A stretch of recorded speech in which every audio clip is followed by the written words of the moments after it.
Dr. Lee is a full professor in food science and the dean of the College of Food Science and Technology of Nanjing Agriculture University, China, and the director of the Chinese Association of Animal Protein Processing, and also the director of the State Laboratory of Quality Control and Cultural Meat Development. And Dr. Lee is mainly engaged in the research of meat science and nutrigenomics, and he has published more than 300 scientific articles with an H index of 57 and more than 30 invention patents. So he has also mentored many postdocs, graduate students, and industry partners at the Nanjing Agricultural University, China. So Dr. Lee has many professional titles and won many awards. So given the timing, I will just end my introduction to his background for now, and I'd like to defer to Dr. Lee to talk more about himself and his research, so which is about the nutritional values of meat proteins using multi-omics techniques. So without further ado, Dr. Lee, the floor is yours. Okay, thank you, Chairman, and also uh, thanks for the invitation from Dr. Sun. Uh, Good day, everybody. My topic is meat protein and its nutritional values, multiple omics study. Okay, why we need eat meat? Yeah, I think five aspects. First of all, uh, meat is a key source for human nutrition because it contains quite a lot of nutrients. For example, zinc, essential fatty acids, essential amino acids, vitamin B12, and also high quality proteins and uh, choline. Besides this, meat diets can enhance physical fitness, especially for endurance. Yeah, especially for some players, for example, football player, basketball player, and the runner, and so on. Yeah, meat is a very important diet for keeping good performance for uh, these people. The third aspect for meat eating is to distribute culture and customs.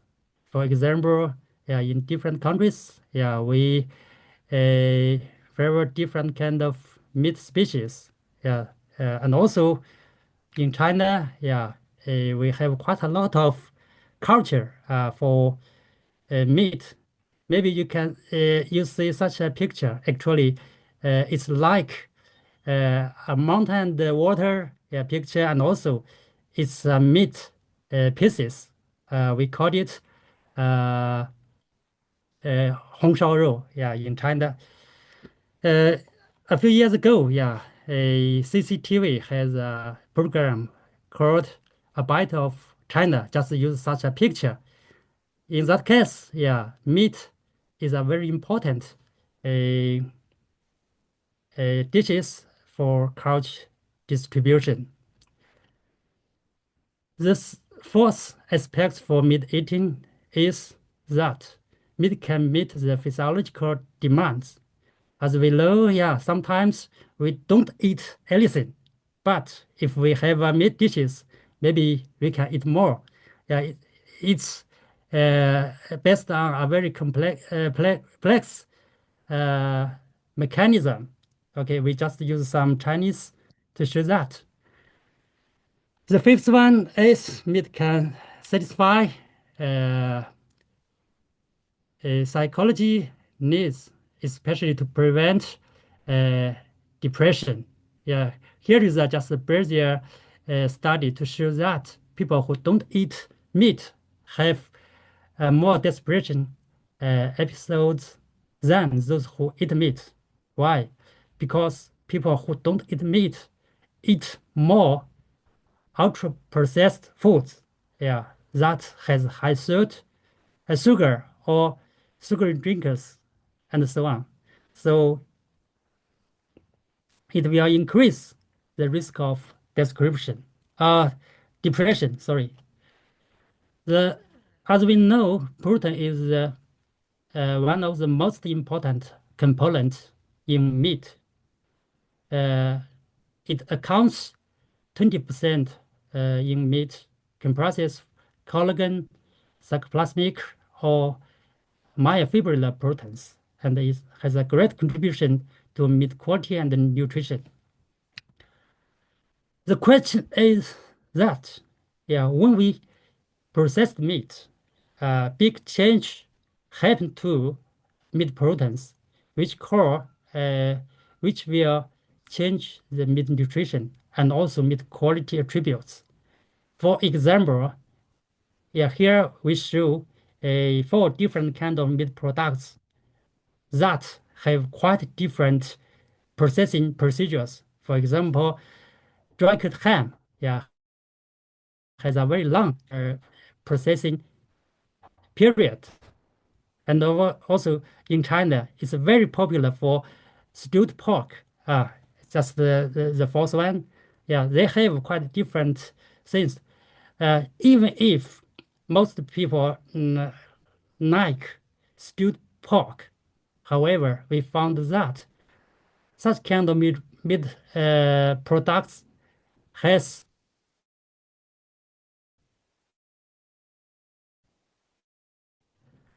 and to cooking as procedure induced uh, serious protein oxidation and aggregations, causing a significant reduction in digestibility. Yeah, we have done quite a lot of work on this area. The second thing is that for most meat products, sorting is a very common procedure. Besides that, for fermented meat products, yeah, the acid treatment, actually, such kind of acids are produced by microbiology, microorganisms. All of this will increase the uh, hydrophobic cavity of meat proteins. Such kind of treatment will increase the in vitro digestibility, especially for myoglobin. Yeah, this is a very, how to say, very difficult to digestibility protein. And also for collagen is also very difficult to digestibility. But after sorting and acid treatment, yeah, their digestibility increased greatly. The third one is when we uh, processed sausage or other kind of meat products, fat addition is very common. Yes, during such kind of processing, fat in meat will promote protein digestibility by altering the protein structure. Yeah, it's very interesting. Yeah, sometimes we just concede fat in meat is not very good for health. However, our finding, yeah, confirm that fat actually play a very important for increase the protein digestibility. As we know, different proteins may have different digestibility, especially between animal protein and uh, plant uh, proteins. Yeah, as we know in the textbook. However, a few data are available in vitro digestibility among different meat species. Yeah, we have done some work on this area. Yeah, we compared pork, beef, chicken, fish, just such kind of meat species. We found great differences uh, uh, occurred or exist between pork, beef, and chicken and fish. Yeah, pork and beef show more similarity, but yeah, they are quite different from chicken protein. As I said, yeah, in meat, some protein are not uh, easy to digest. However, when we eat meat, yeah, there are quite a lot of gut fibers in the small intestine and large intestine. Especially in small intestine, we found that some kind of bellyfish gut fibers can promote the digestibility of dietary meat proteins, especially for myoglobin and other things. As we know, why we eat red meat, just like beef or pork, for some special populations, especially for some uh, how to say, people who have some kind of yeah, a yeah, we can eat such kind of meat products to improve it. However, for different people, may they have different performance. Yeah, this is much depends on the composition of gut marbles. Yeah, we found that we have performed quite a lot of work to show that some kind of beneficial gut modes, yeah, have the a good performance to improve the digestibility of such proteins. Yeah, now the question is, yeah, how meat diet intake uh, affect our health? Yeah, so we designed quite a lot of experiments to show such a question. We use different models and also different methodologies to focus on the effects on the liver, gut, and also for muscle from different uh, aspects. Yeah, we use metagenomics, transcriptomics, metabolomic mix, and the proteomics. Yeah, we use uh, REG1 lockout and TRX lockout model. The main results show that yeah, meat protein diet uh, can increase the abundance of beneficial gut microbes. Yeah, it's very interesting. Yeah, for example, yeah, meat protein diet increases the abundance of lactobacillus. Yeah, but it decreased the abundance of uh, bacteroides. So when we found that, we also found another interesting things. Yeah, for Acacia, now it's a very hot species in gut mammals. In our study, we also found that meat protein intake, yeah, increased such kind of mammals. So we try to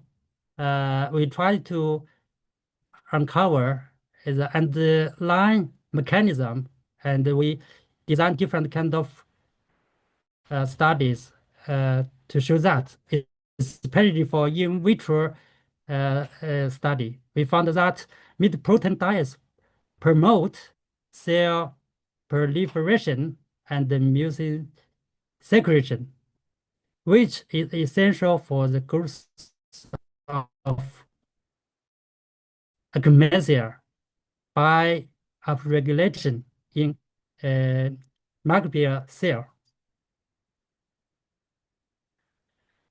Why is because in meat, yeah, they are have relative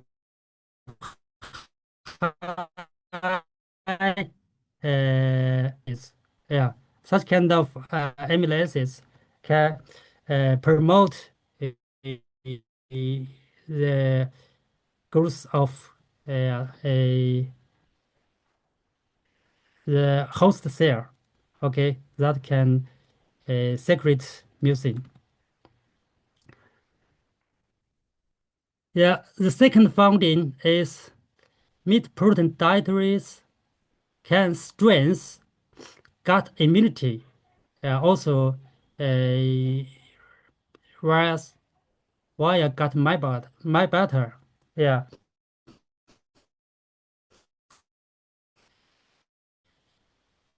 as, as I show you, yeah, this gut fibers uh, can produce some kind of metabolites.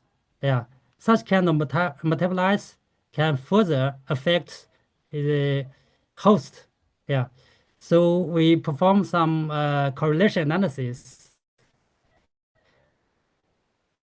and the analysis shows that relations exist between among gut micro, uh, microbiota composition and transcriptomics data and the inflammation factors.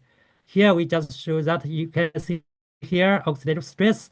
Yeah, such kind of things maybe yeah to show a some genes expression, and also here just some got my beta. Yeah, it's very complex, but our analysis to show such kind of analysis.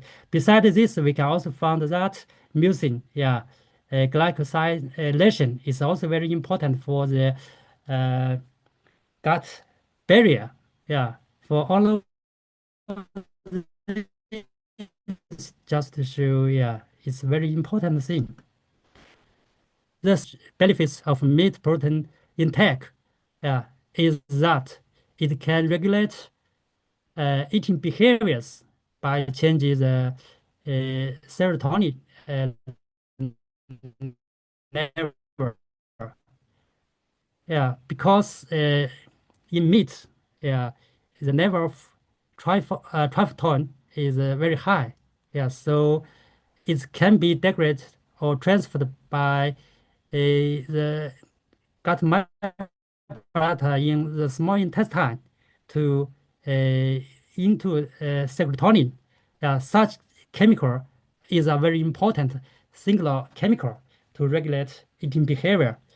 Yeah, uh, so here is just to show a very complex uh, the processes. Yeah, we try to link them for that. We also use the gene knockout mice, gene knockout mouse to show such a story. Yeah, this just show why we, as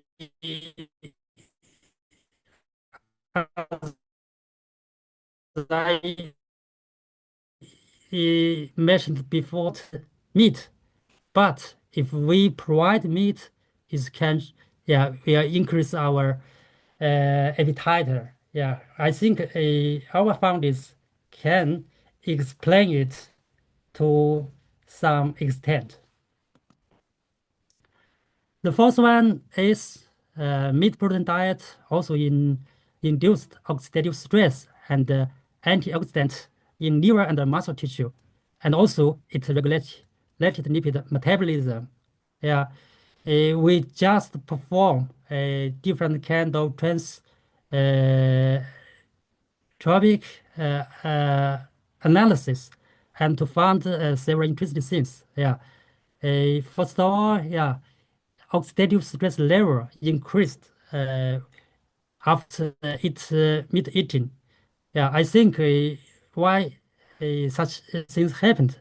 It depends on the uh, composition of in meat protein. Yeah, some amino acids can increase or induce oxidative stress.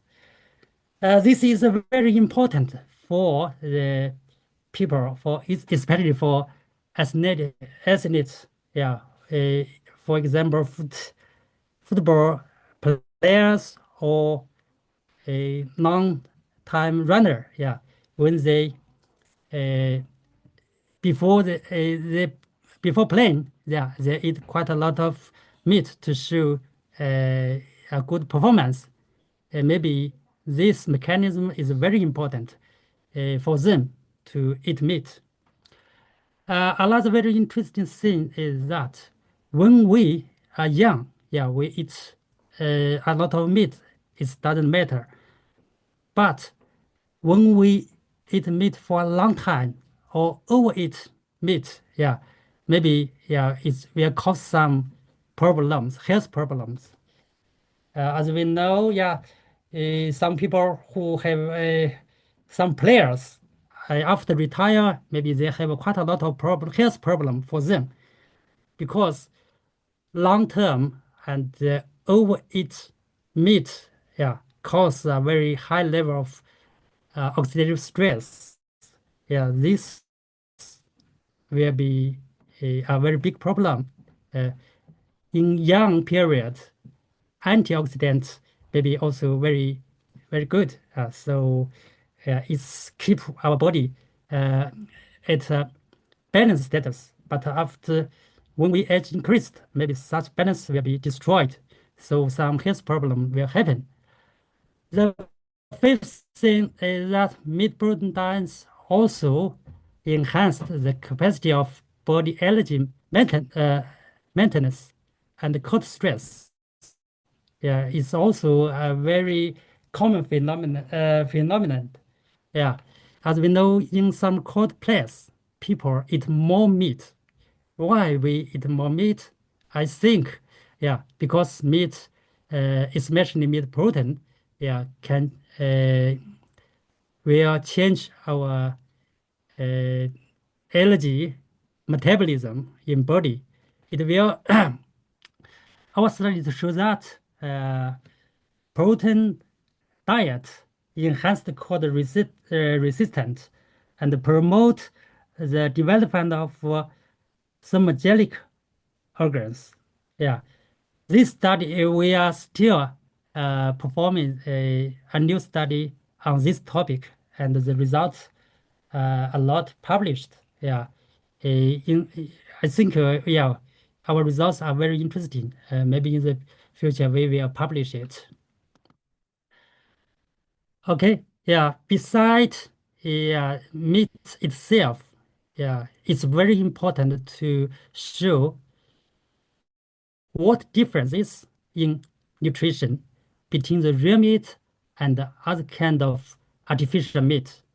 In recent years, yeah, plant-based meat is quite popular, yeah, around the world.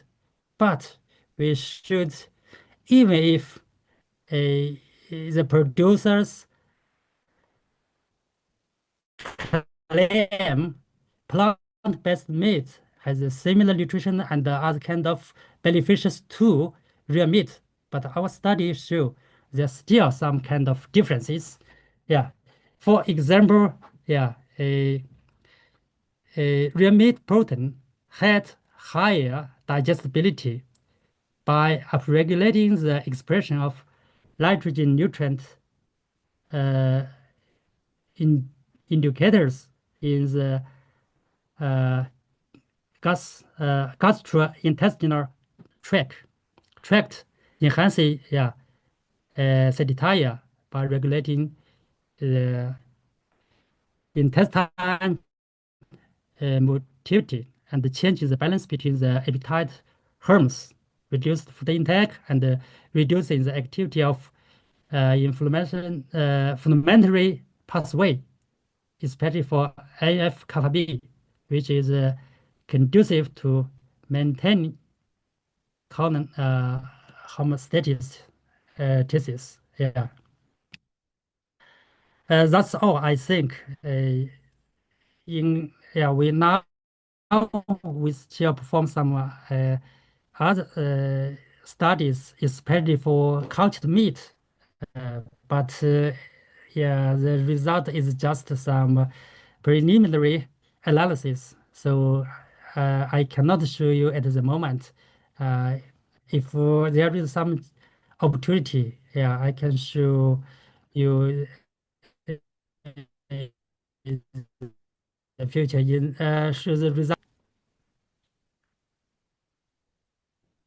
Kelvin, Thank you. yeah, Yeah. Thank I'm you, Dr. finished. Thank you.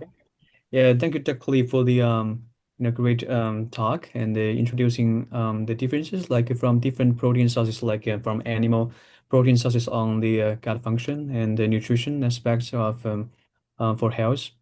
And then I'm sorry for there's a little bit interruption of the internet. I hope that will not affect you in joining this presentation.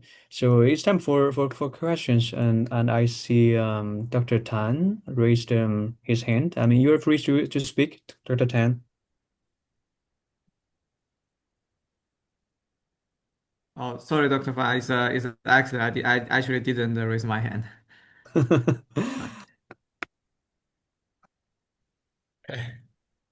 Any more Okay. questions from the audience? Yeah, I think I have a quick question. Hi, Dr. Chunbao, very nice presentation and very comprehensive study about the proteins from different sources, particularly the meat and even the plant-based like soys.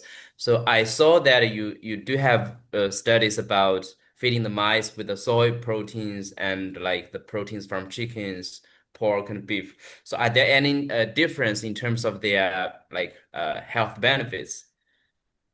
Like the gut functions or Yeah, of others course. that you notice difference? Thank you for your question, Dr. Zhen. Yeah, as I show, actually, uh, I have just shown the benefits of meat protein diet.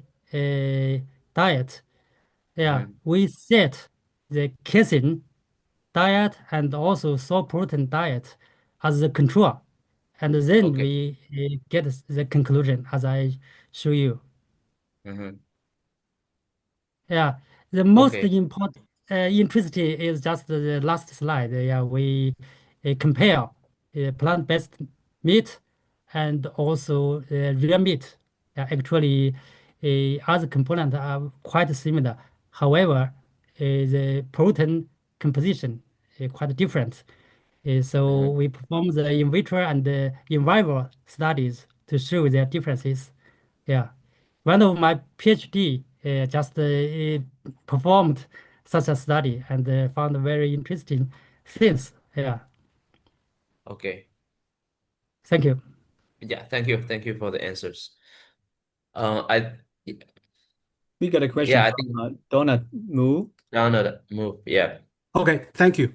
Dr. Lee, very nice presentation and very thorough research. I think in the US, the nutritional value evaluation related research has been pretty flat recently. It has not been as intense as you have done in China. So, Mhm. based on your experience and expertise, what is the major research area in China now for meat researchers? And also, what are the major funding sources for these type of researchers? Actually, yeah, in China, there are a variety of topics for meat science and nutrition technologies in China. However, for meat nutrition, yeah, we perform maybe the how to say, yeah, we perform the most number of studies for this area. Yeah, for meat science, yeah, most scientists focus on the uh, biochemical changes after which contributing to meat quality attributes, for example, color, flavor, and so on. Yeah, but for nutrition, yeah, we are the first in China to perform such kind of analysis since maybe 12 years ago. Yeah, so yeah, we performed it very earlier in China. Okay, thank you. Thank you. Okay, thank you, Dr. Lee. I think it's time to wrap up your talk for now. So feel free to reach out to Dr. Lee later on, audience. So I think right now let's move to our second speaker. And Okay, thank you. yeah, you're welcome. Dr. Manuel Kleiner. Dr. Kleiner is an associate professor of the microbiomes and the complex microbial communities at North Carolina State University, USA. And his lab has about like approximately 20 students, postdocs and research technicians. It's a big lab in the US, and studying functional interaction in a wide range of host microbiome system for gutless marine worms to plants. So Dr. Kleiner obtained his PhD from the Max Planck Institute for Marine Microbiology in Germany, and he then went to work as a postdoc at the University of Texas, Western Medical Center in the United States, and then at the University of Calgary in Canada. He has been at North Carolina State University since 2017, and he has received many awards during his career, including the Foundation for Food and Agriculture New Innovator Award and the Goodnight Early Career Innovator Award, and many others. So today, cleaner, we are happy to have the cleaner to share his recent studies on diet host microbiota interaction using advanced meta-proteomic approaches through studies involving different sources of dietary proteins and their impacts on gut microbiota. So let's welcome Dr. Kleiner to talk more details about his work. And Dr. Kleiner, you have the floor. Okay, cool. Can you confirm that you can hear me and you can see my presentation? Yeah, you're good. Okay, perfect. Thank you. Yeah, so I'm really excited to talk about this metaproteomics approach and what it allows us to do in the realm of looking at the interactions between diet, the host, and the microbiota, which is a topic we are quite excited about. Second, how do I let's not advance slides. Okay. Yeah, okay, perfect. So, time permitting, I'll talk about two studies. The first one is about how do different protein sources impact host and microbiota function. And then if I have time, I will also briefly talk about the fact that we can use these approaches to detect what people ate based on stool samples, which is often very critical to know in studies of the microbiota, what people actually had in their diet. So without further ado, let's talk first about how do different protein sources impact host and microbiota function. So as most of you might know, is that what we have learned over the last few decades, as a research community, is that diet strongly impacts the composition of the microbiota. Here's one kind of famous study from Lawrence David, appeared in 2014, where they had human volunteers and they asked them over time to eat a specific diet. It was fully animal-based, so that leads to a lower fiber intake, of course, a higher protein intake in that study. And then they looked at how the diversity of the microbiota shifted over time when changing this diet to low fiber, high protein intake. And what they saw is that there's a consistent change where the diversity completely shifts of the microbiota. When then people go back to their baseline diet, it basically reverts. So, right, we have these very strong, but also reproducible and replaceable changes in microbiota function. So there's been a lot of research since then, mostly focusing on the impact of fat and fiber on the microbiota, but much less has been done in the realm of protein. However, there is a little bit of work on protein. So there are some studies that specifically look at how does the amount of protein in a diet impact the intestinal microbiota. And here's a study from 2011 where this was done with mice that were colonized with a specific microbial community. And what the researchers did here is they fed these mice diets with different amounts of protein. So this is the amount of protein given. And what they see is that the number of microbes present in the fecal material is going up with the higher amount of protein. So really strong increases that correlate with microbial load when we eat more, when the mice eat more protein. If you look more in detail, you also see there's actually some compositional changes as well happening. Subsequent research has then shown that actually microbes in the gut environment are often limited in nitrogen, and so eating more protein makes sense in that it increases nitrogen availability to the microbe. So it's kind of an interesting microbial ecology perspective. Now, of course, we can look at the amount of protein, but we can also look at the source of protein, and even less work has been done in this realm. However, there are quite a few studies that have looked at this more from a population health perspective, like looking at large cohorts of people across time to see how the major protein source of people impacts their long-term health outcomes. And so here's just one of these many studies where more than 400,000 participants were monitored for 16 years. And this study very clearly showed that if we substitute plant protein for various animal proteins, we get an overall reduction in overall mortality risk. And this is particularly striking when we look at egg protein. So egg protein, if that is replaced with plant protein, leads to a reduction in overall mortality risk of 24%. So eggs seem to have kind of very detrimental long-term impacts on health. And similar is true for red meat, which is kind of a very well-known phenomenon, that it leads to like an overall worsened longevity outcomes.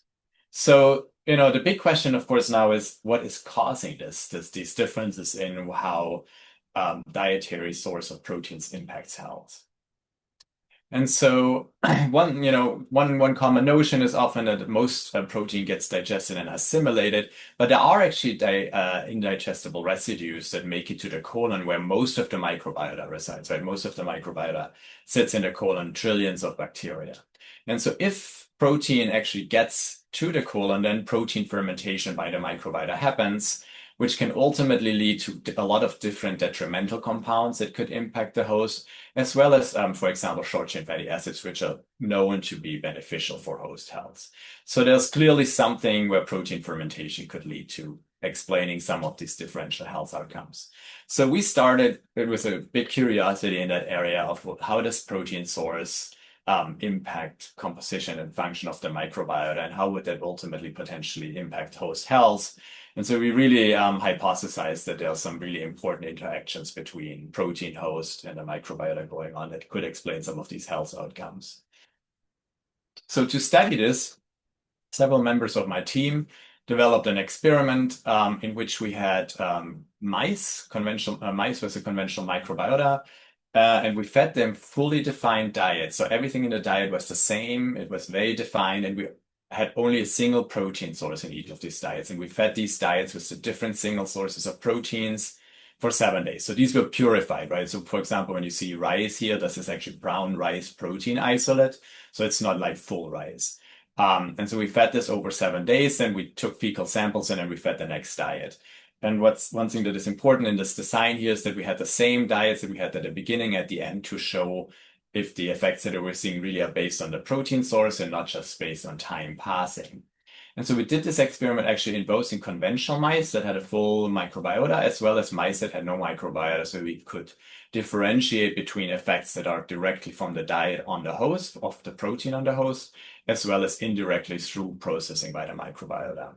And then to analyze these stool samples we obtained from the mice, we used an integrated metagenomics, metaproteomics approach. So let me very briefly tell you about this approach, because this is one of kind of the key approaches we use in my laboratory.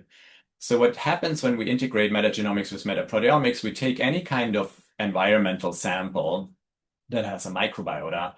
We do shotgun sequencing to obtain a metagenome. We assemble that into metagenome assembled genomes. We obtain the protein sequences. And so that's one of the inputs that we need for this approach, is we need very nicely annotated protein sequences that we have assigned to species based on binning them.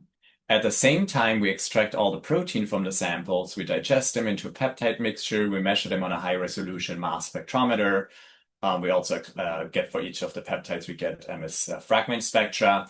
And ultimately, we use computational approaches to compare our mass spectra data to the protein sequence database. We identify peptides, we infer the proteins that we have, we quantify them based on the chromatography, and then we can do all kinds of things, right? So we identify oftentimes around 10,000 proteins from these samples and quantify them.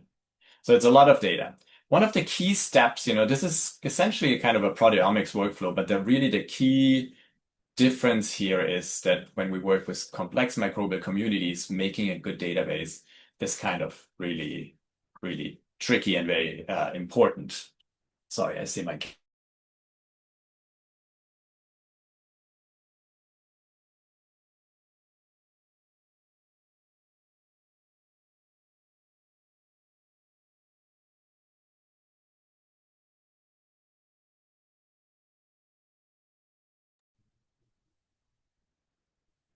Well, I see. Yeah. Okay. I Yeah, this happened a lot in for virtual meeting. Yeah. I don't know, Zoom has been tricky. But you can hear me again. Yeah, you're good. Yep. I'm not sure where I lost you. I've just kept going. Was I on this slide already when I stopped? Yep. Actually, yeah, that's right. Yeah, you just got lost, just a few seconds ago. Yep. Okay, perfect. Sorry about that. I don't know what's going on today. Zoom has a bad day. Right. Yeah, So sure. we're using this integrated metagenomics, metaproteomics approach where we ultimately identify 10,000 proteins from our samples. And the database is kind of the key thing here to be able to identify things. And so for when we study diet, microbiota, host interactions in the gut environment, what we do is we make databases where we have protein sequences from the microbiota, the host, and the diet. So we can really comprehensively look at all components, all the key players in the gut environment, by which none of the other methods that you could be using can do. So so now what are the outcomes, right? So let's have a kind of an overview look first at what we all can see, right? We identify host, dietary, and microbial proteins in each of the different specific proteins that we fed to the mice. And you can see in most cases, the host proteins are the most abundant protein that we detect across the samples, with microbial protein being second and dietary protein being third. However, there are some exceptions. For example, in the rice protein diet, we have a huge amount of dietary protein still in the stool sample that we detect. Whereas in the yeast protein, we detect a huge amount of additional microbial protein, right? So there's clearly some interesting differences just at this large scale level going on. Then when we kind of compare what happens to dietary protein when it passes through the intestinal tract, and here we're just looking at now at an example from soy protein, is that we can measure, like here we have a cross section, different sections of the mouse, the dietary proteins that we detect along the intestinal tract, small intestine to large intestine, and then fecal material. And this is in orange for germ-free mice and in blue for conventional mice. And these dots here each are a sample. And so if in these PCA plots, if the dots are further apart, that means the dietary protein composition is more different. And you can see in the upper small intestine, there's actually no difference between conventional and germ-free mice. But then when we start moving down towards the colon, we can start seeing a strong separation, which is clearly indicative of that the microbes change the composition and the fate of the dietary protein that makes it all the way ultimately to the feces, where we have a very strong separation on what protein left over is there. Okay, but now moving on to the microbial side, right? So we just looked at the dietary proteins. Now we're going to look at the microbiome and how that responds. So in the microbiome, there's a few measures that we can initially look at. So what we do, we look at microbial community composition not by doing the usual 16S amplicon sequencing. We actually quantify microbes by their protein mass contribution to samples. And so we quantified 161 species in this particular study. Here's an alpha diversity measure, which is just crude diversity, like how many species are there essentially, and how are they changing in abundance. And you can see that the diversity really drops very strongly when we get to the yeast protein diet and the egg protein diet.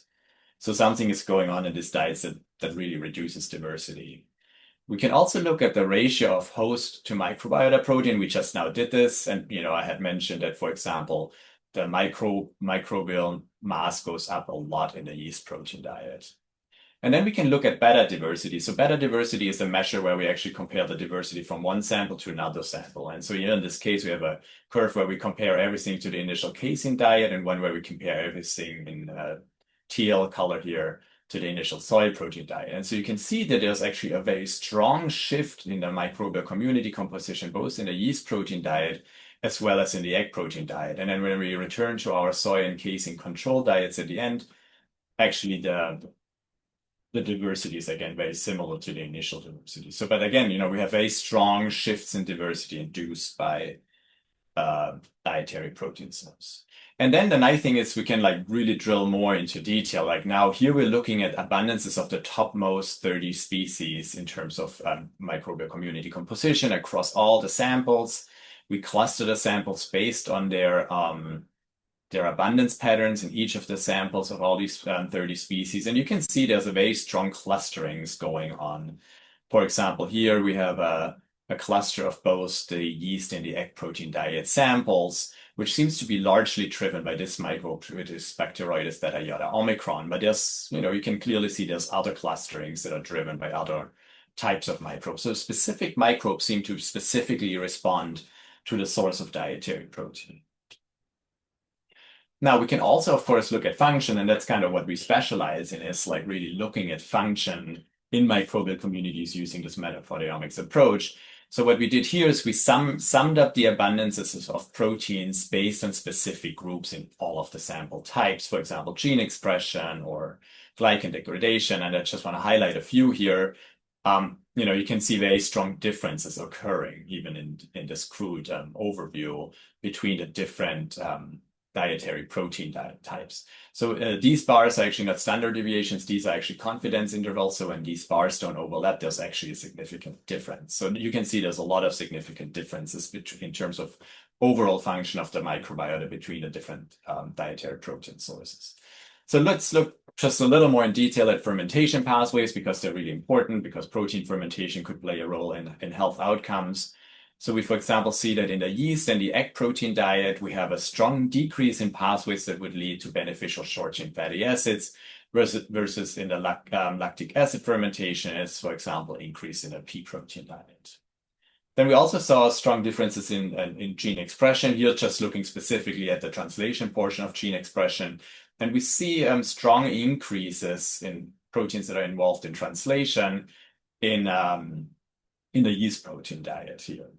And so this corresponds pretty well with the fact that we also see a much higher microbial load in the yeast protein diet. So clearly the microbes are much more active translationally. So that makes sense also to correspond to a higher microbial load. Now, of course, we are very interested in what happens in terms of amino acid metabolism, right? Because when we think about protein, the first thing we think about is its strings of amino acids. So what's going on with this? So what we did here is we summed up all proteins in the samples that are related to amino acid metabolism across the different diets. Each dot, again, is a sample. The boxes are actually, again, confidence intervals. So if the boxes don't overlap, then that's significantly different. And you can see that in the rice protein diet and the egg protein diet, we are like very different from everything else across. Now, when we more specifically look at amino acid degradation, which would lead to these beneficial or detrimental byproducts, again, we see kind of the same pattern confirmed, where we have more degradation pathways upregulated in both the rice and the egg protein diet. Which is interesting, especially for the rice protein diet, because both in the egg and the rice protein diet, we saw these increases in dietary protein that seems to make it all the way to the colon and the fecal material. And so that would explain maybe why microbes actually have more substrate to engage in amino acid degradation pathways. Now, coming to kind of the pathways or the functions that actually surprised us the most in this particular study is actually that we found a lot of changes in glycan degrading enzymes. So here's like overall all the glycosyl hydrolase enzymes, which are enzymes that cleave polysaccharides essentially. And we saw that, particularly in the yeast and the egg protein diet, they were much upregulated, these particular enzymes. And when we actually look at the specific enzymes, and there's hundreds, because for each type of sugar bond and each type of sugar, you need a different enzyme to kind of cleave the bond. We saw there's very, for each of the diets, we have very specific patterns in which glycosyl hydrolases are more or less abundant. And so we were like kind of baffled. What does this actually mean? Why are glycosyl hydrolases in the bacteria responding to different sources of dietary protein? And so as you saw, right, one of the most contributing members to these massive changes is Bacteroides theta iota omicron. So let's look at that one in a little more detail to see what might be happening. And that's the nice thing about this metaproteomic data. We can drill deeper and deeper into function. And so, as I showed before, Bacteroides that iota Omicron really increases massively in abundance, up to like 70% of all the detected microbial protein in the yeast and the egg protein diet. So you could think that something very similar must be going on between the two diets in B theta, and that's kind of true, but also not true. So what we can do is we can extract all the proteins that we detect from B theta in these samples, and we can put them in this volcano plot where we're looking at expression differences, right? And we identified and quantified more than 1,400 proteins from B theta, and we found that actually 600 of those are significantly different between the yeast and the egg protein diet, where it responds so strongly. A lot of these proteins actually come from so-called polysaccharide utilizing loci, which are involved in the degradation of polysaccharides. And so it's a lot. Actually, it's up to 30% of the total protein abundance of B theta is actually dedicated to this polysaccharide utilizing loci. So it clearly lives very strongly off of these polysaccharides. But so how does this make sense? So we can look at one of these PULs, or polysaccharide utilizing loci, in more detail and look at the gene expression, right? So here are all the genes from this locus, and you can see this one is upregulated in the egg. So we detect very high amounts in the egg, but nothing basically in the yeast protein diet. So it's a locus that is very responsive to egg protein diet. And you can see it up to 4% in abundance, so really abundant the proteins.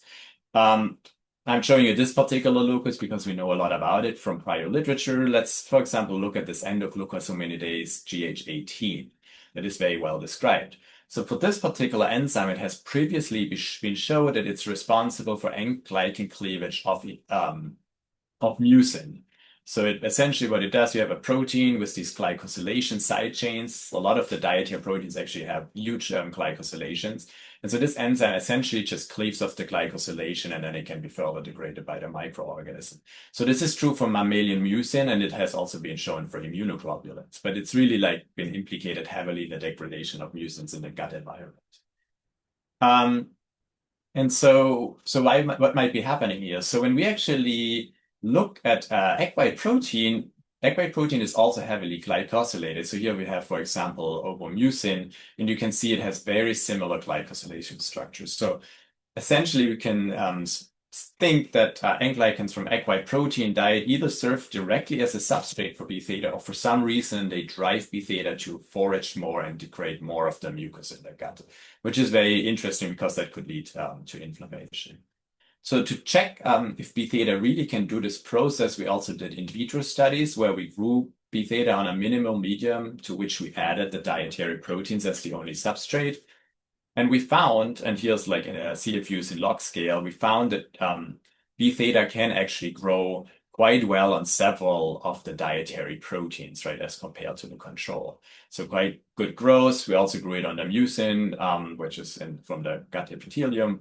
And so a lot of growth. So it clearly can grow on these protein sources. We then did, again, proteomics to look at gene expression differences. And what was very interesting is that when we cluster the samples based on gene expression patterns, we find that the mucin and the egg protein gene expression-based patterns are most similar, and which kind of indicates that some similar processes are going on when B theta degrades egg white protein versus mucin, although there are some differences. So that seems to kind of support our hypothesis. So ultimately, for this part of my talk, we can summarize that this integrated metagenomics, metaproteomics approach allows us to study composition and function of the microbiota. We found that microbiota species strongly respond to changes in the protein source. And part of this, and which was really a big surprise to us, is driven by the degradation of glycan side chains of dietary proteins, not by the actual protein amino acid backbone. So I think I have a few minutes left. So I will maybe jump over my second study topic and come to kind of a concluding point right here. So one thing that I haven't talked at all about is that we, of course, also detect hundreds to thousands of host proteins in these samples. And so here is a PCA plot for all the different diets for both germ-free and conventional mice, where we again cluster the samples based on their similarity both but based on host protein abundances. And what's very interesting to see is that there's a big difference between germ-free and conventional mice, which is not kind of unexpected. But when you look more in detail, you actually see that, for example, in germ-free mice, there are specific dietary proteins that actually lead to a strong differentiation between how the host responds, right? So the host actually has specific responses to dietary protein.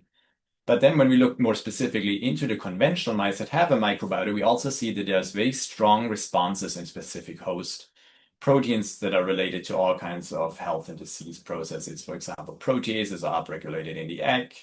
Antimicrobial proteins are strongly upregulated in the yeast protein diet, and mucin, calprotectin being a marker for inflammation, is upregulated in the yeast protein diet. So quite a lot of very interesting things that we have to still drill into in terms of host responses to dietary protein. So I will now not go into great detail on this second study. Maybe just to summarize it in a very quick points, we have also so essentially all foods have some protein in it. And it's oftentimes critical for studies to actually detect what patients or individuals ate. And that can be very hard because patients often don't remember what they ate and it's hard to record. And so we develop metaproteomics into workflow where we can actually detect what specific food items have been consumed by a person. And so we did this in multiple individuals. One thing that is really nice about this approach is that we can actually differentiate, for example, between different food types from the same organism. Like, for example, from the cow, you could be consuming dairy or meat.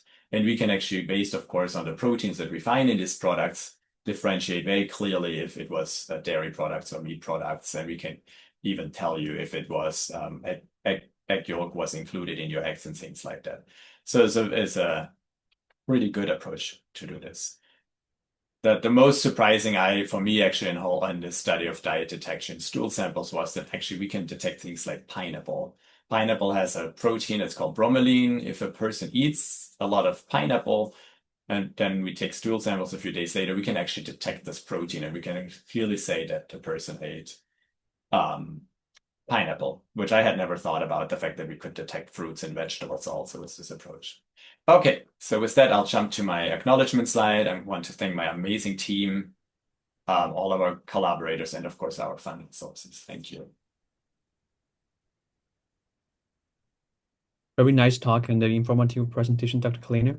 So right now we open the floor for questions.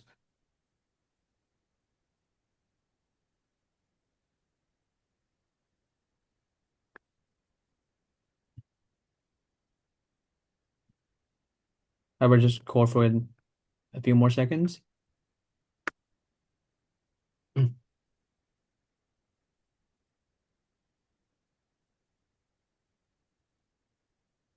Okay, so Dr. Kleiner, so I think these are pretty interesting studies, especially you in your study you showed that different source of dietary protein sources, especially glycans, that actually impacts the gut microbiota.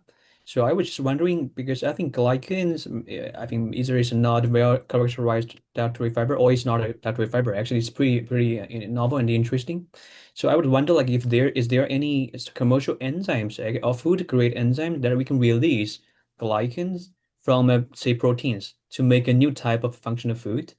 Do we have this type of, so food grade enzymes that we can degrade it during food processing to release it to make a, this type of a new novel functional food, or we have to, rely on, the fermentation in the large intestine to release it?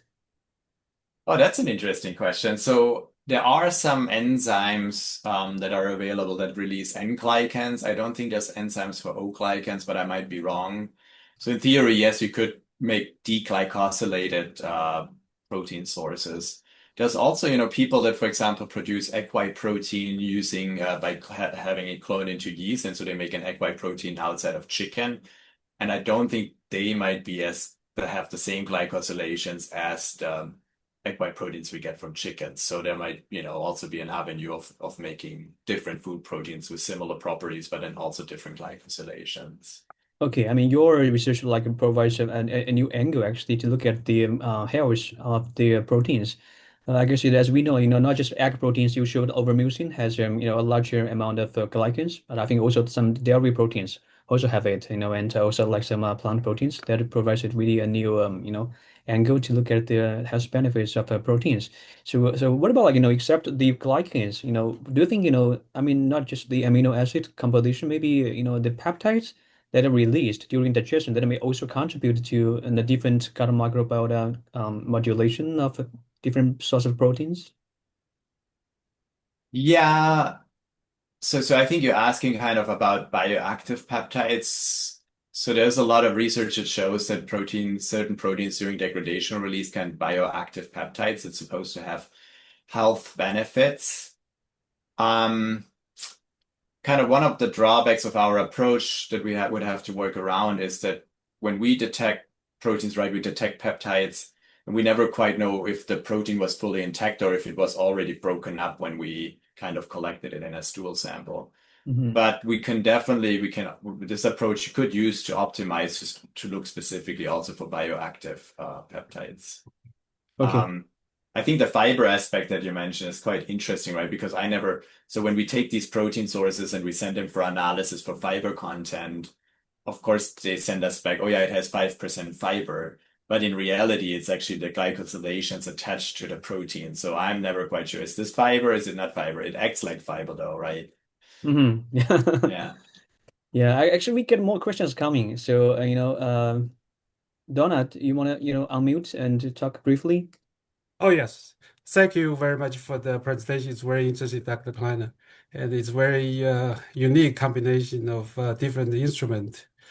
I have two questions. One is based on your research, does yeast protein provide a special nutritional um, benefit if we have it in our diet? The second question is I missed a part. There's a slide about the measurement of the gene expressions. What is that gene expression refer to, and what is the meanings of that indicated? Thank you.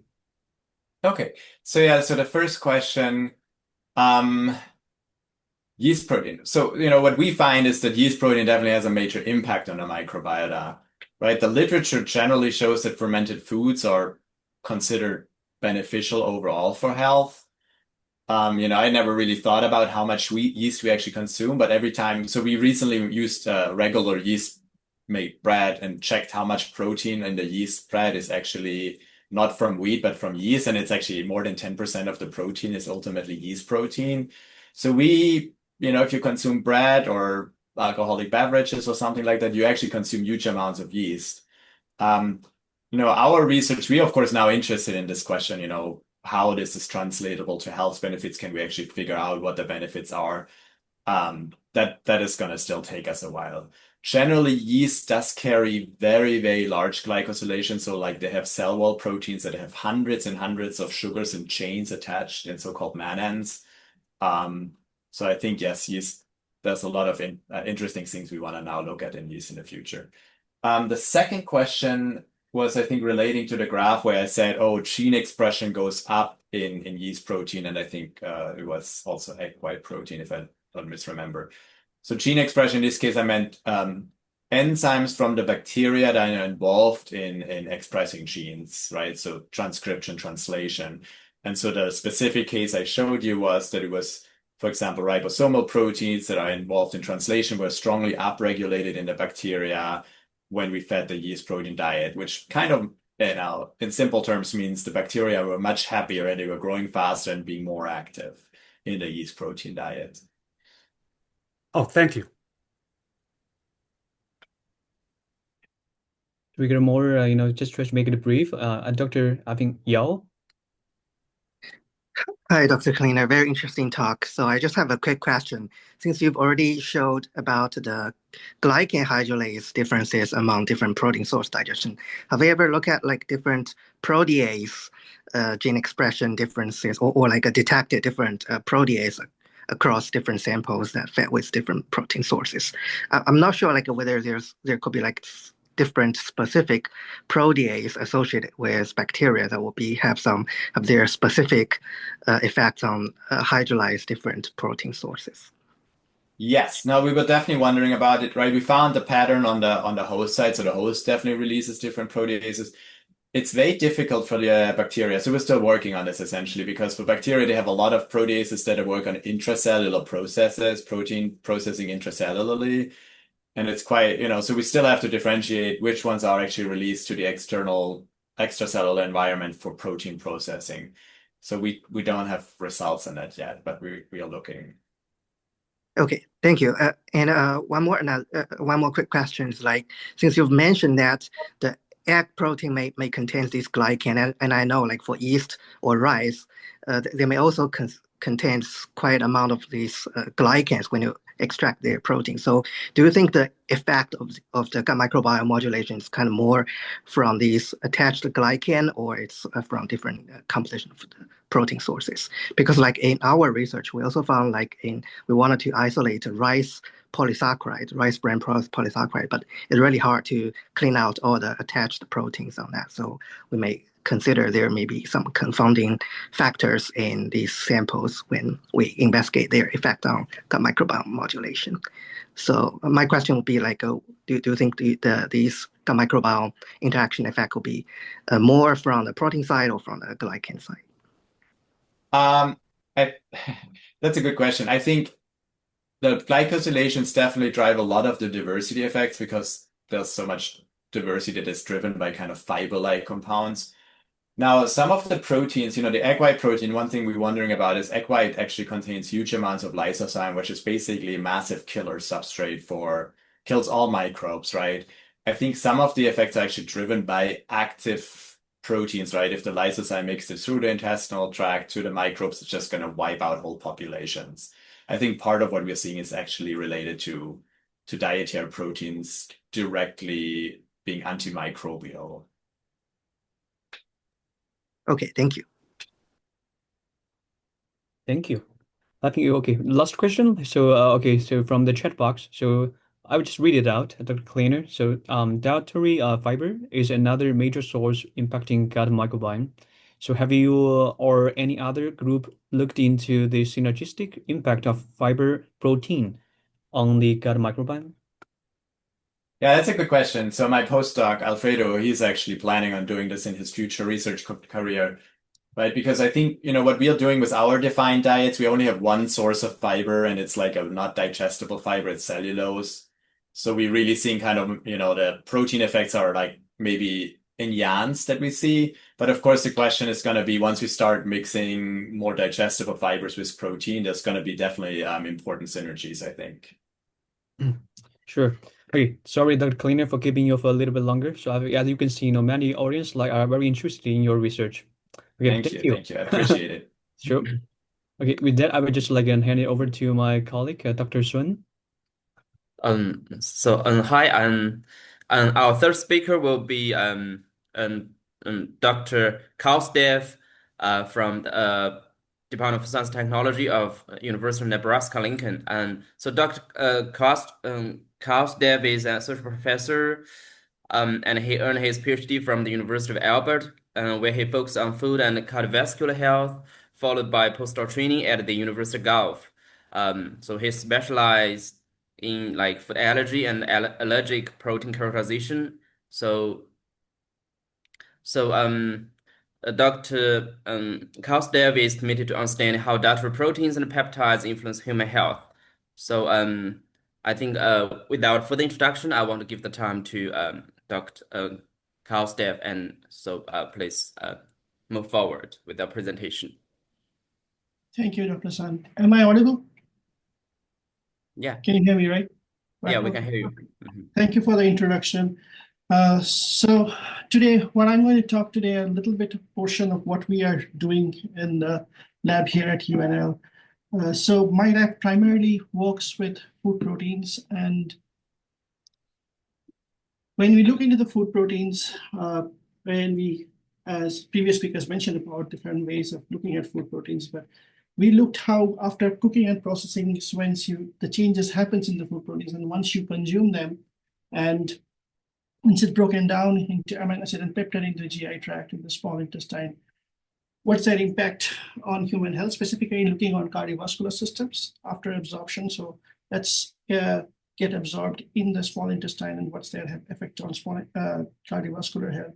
We also looked into the physical properties of different proteins and how it manages the emulsion, foaming, agitation, all of those qualities for food applications needed, and how all of those affect the digestion and the bioaccessibility and bioavailability of peptides in the GI tract. On the other part of my research, we do work with the agronomists and try to see how plant domestication methods and soil nutrient management practices affects the protein expression in specifically plant proteins, of course, as we're looking into the soil nutrient management and how those affects our diet, specifically on the absorption of proteins and peptides. On the fourth approach, we looked into food fortification and bringing to skills of precision fermentation to make the protein-rich foods more affordable in case of that's to help its specific effect on human health. And also we're interested of long voyage foods, like if we go to Mars and someday what we're going to eat in this whole journey. So that's kind of things we start looking into as well. So today in the talk, I'm going to focus on these two topics, the theme 1 and theme 4, and try to give you a story specifically focusing on peptides. As I'm talking about peptides, we have this conversation with the previous speaker on bioactive peptides. So we look into bioactive peptides. That's what one of the major things in the lab we do. So these peptides, as you know, it's inert in the parent protein sequences, but once liberated through different ways of food processing or during gastrointestinal digestion, or could be naturally occurring from plant or animal sources. Once they can show biological activity. The two major challenges of these bioactive peptides are their stability in the GI tract. As they have proteolytic enzymes in the GI tract, they can't be broken down easily. Another point of that, all of those bioactive peptides, if not every one, the majority of them have bitter taste, so it doesn't really have an appealing application or palatable for food applications. So we looked into a class of peptides. We called it isopeptides, or these are the isopeptides. So we can look into the normal peptide bonds is basically looking at the carboxylic group or amino group and conjugate together, form a normal peptide bond. But in isopeptides bond, it uses not the alpha carbon, but the gamma carbon of an amino acid, like glutamic acid, and make the peptide bond. The classic example is glutathione. As again, everybody familiar of the glutathione. We have this isopeptide bond between the gamma glutamate and the cysteine, and then the regular peptide bond between the cysteine and the glycine. So these peptides bond are formed due to this presence of this gamma carbon, and primarily it's glutamic acid that's present in the food. And these are called the dietary gamma glutamyl peptides. Now, if you look into these dietary gamma glutamyl peptides, they are abundant in beans, cheese, onions, and soy sauce, a lot of also in those fermented foods, and they produce a sensation called kukumi sensation. So people often confuse between umami and kukumi, so that's what I put it up there. So umami is you give a deliciousness or pleasant flavor taste, where kukumi is a taste enhancer. It's a long-lasting effect of a specific taste. So these peptides, they actually elicit this kukumi taste through activation of calcium sensing receptors that's present in the posterior end of your tongue. And due to this gamma bond, they generate resistance to the GI digestion. So we start looking into these peptides. And when we start looking into these peptides, we also see these kukumi substances that activates this KSR, the calcium sensing receptor, that have neural stimulation molecules in type 3 cells. So it's pretty much obvious that it's activates through this one particular pathway when consumed.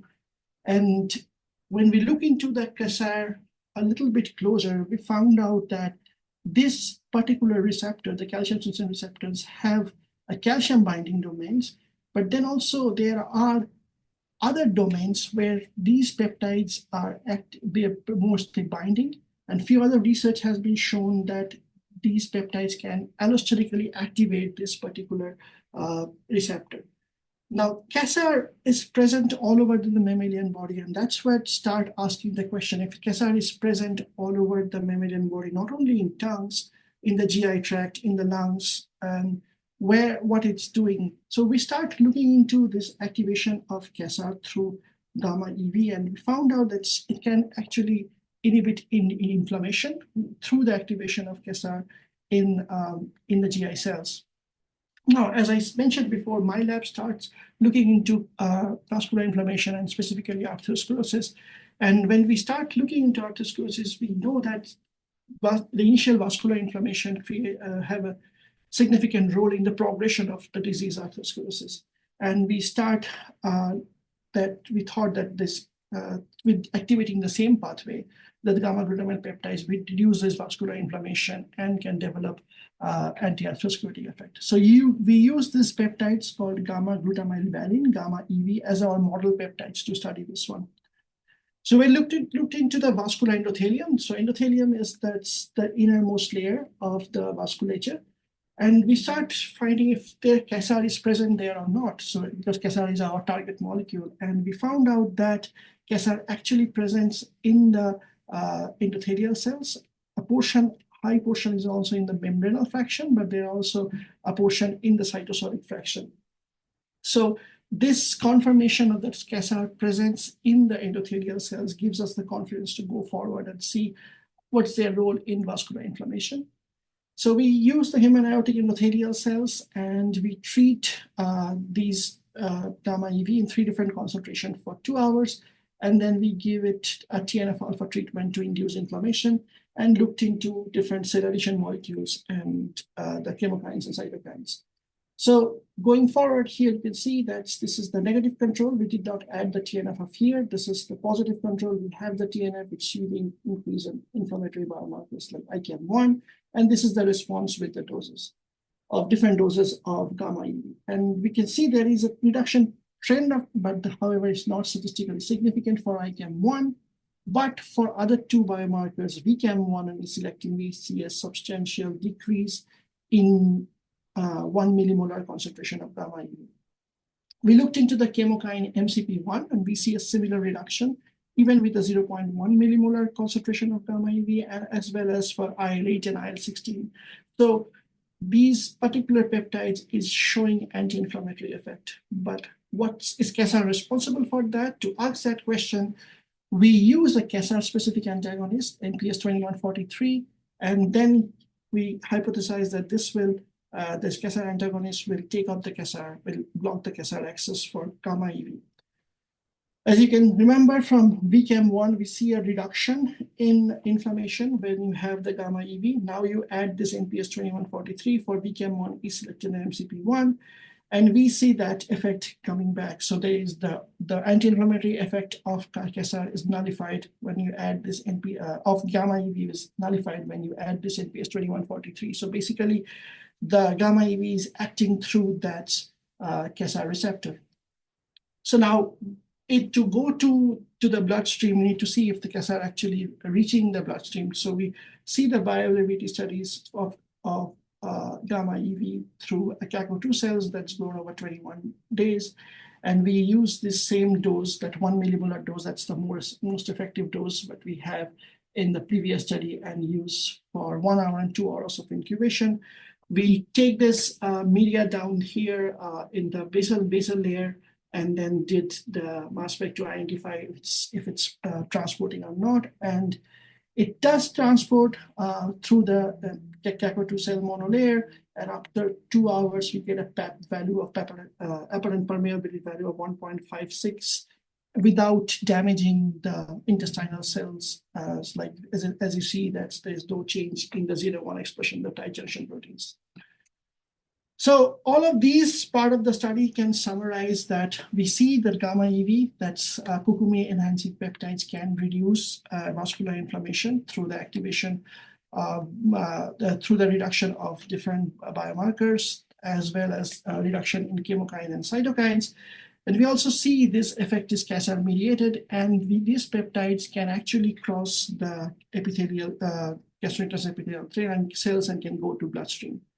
We also looked these things in an animal study. So the animal bioavailability. Once we give a gavage of 100 milligram per kg body of gamma EV, we see after 10 minutes to 12 minutes, we see an increase of 5.26 micromole in the jugular vein. So it's actually going through the circulation. So that gives us the confidence to move for the animal study.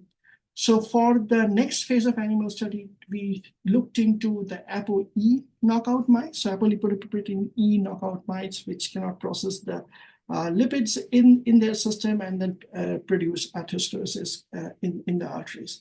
And we see what we want to see how the effect of this gamma EV affects on the plaque accumulation.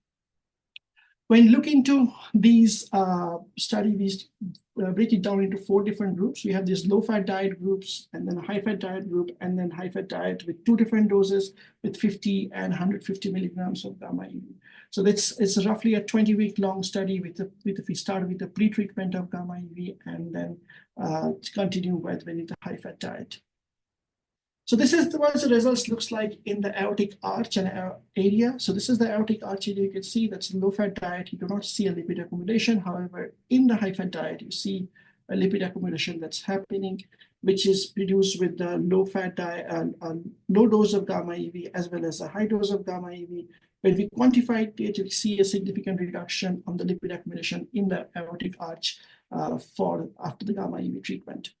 We see a significant reduction on the same biomarkers, VCAM1, ICAM1, as well as on LOX1. Now, remember, ICAM1 in the cell study, we did not see a reduction in ICAM1. However, in the animal study, we see a reduction in both ICAM1 and VCAM1, and also in LOX1, which can be only read in an animal study.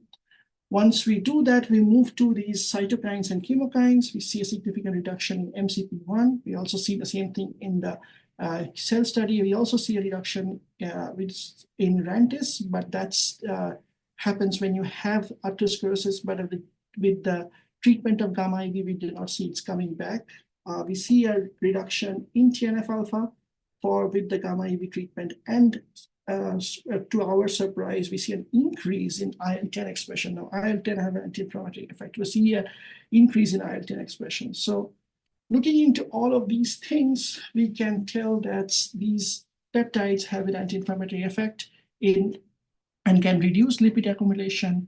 And this anti-inflammatory effect may be modulating through CASR. We are doing additional study to find out, is it really CASR mediated or some other things that are involved as well.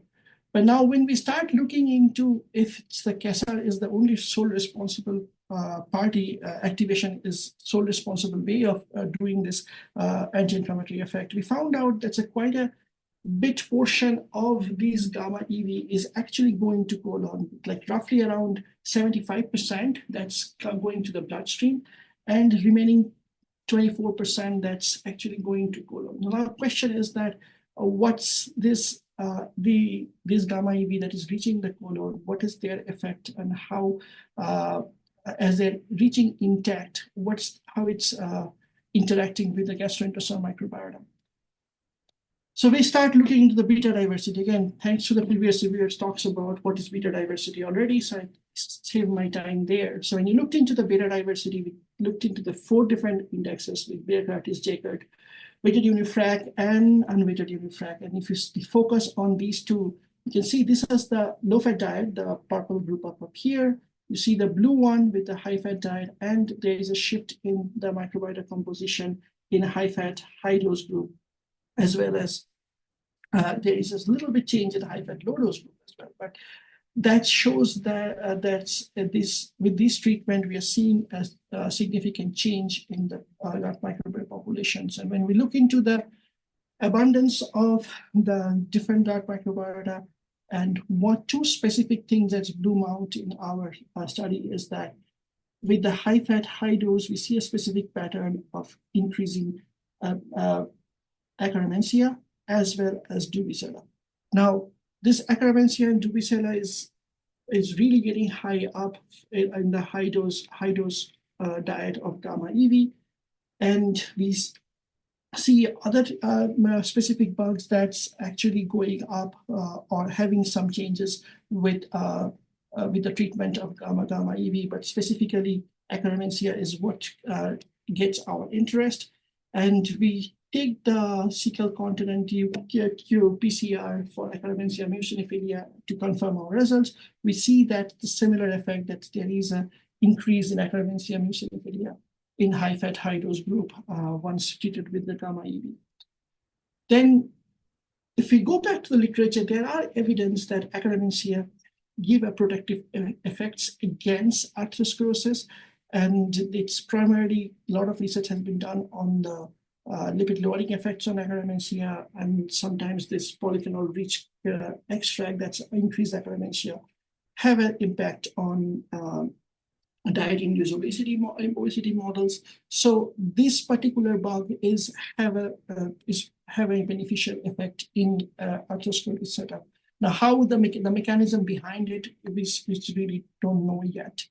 Now, we did a correlation analysis between all of our biomarkers that we looked into it and with Akkermansia, and we can see that Akkermansia mucinephilia was negatively correlated with ICAM1, VANTAS, as well as the aortic lipid deposition, and positively correlated with HDL and I-10.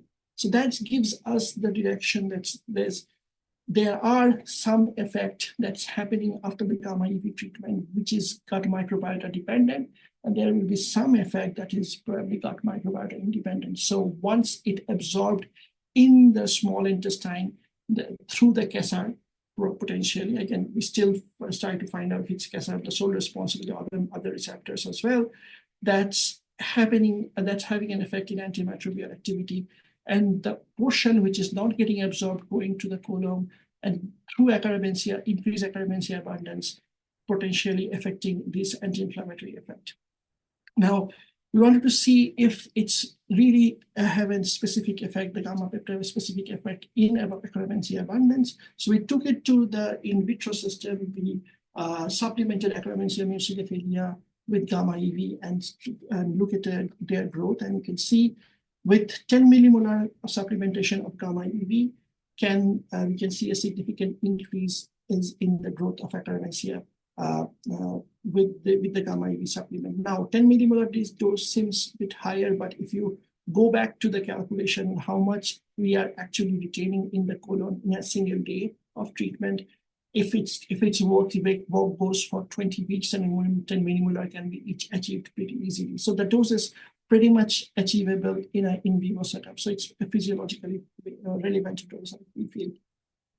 So this studies concluded so far that gamma EV treatment selectively reach Akkermansia mucinephilia in high-fat fit apoe mice, and it's negatively correlated with ICAM1 expression and aortic lipid deposition, which continuing the story, it's lipid metabolism with the Akkermansia, increase in Akkermansia, as well as these can be the increase in the growth of Akkermansia mucinephilia in vitro suggests that Akkermansia is utilizing gamma EV for its growth.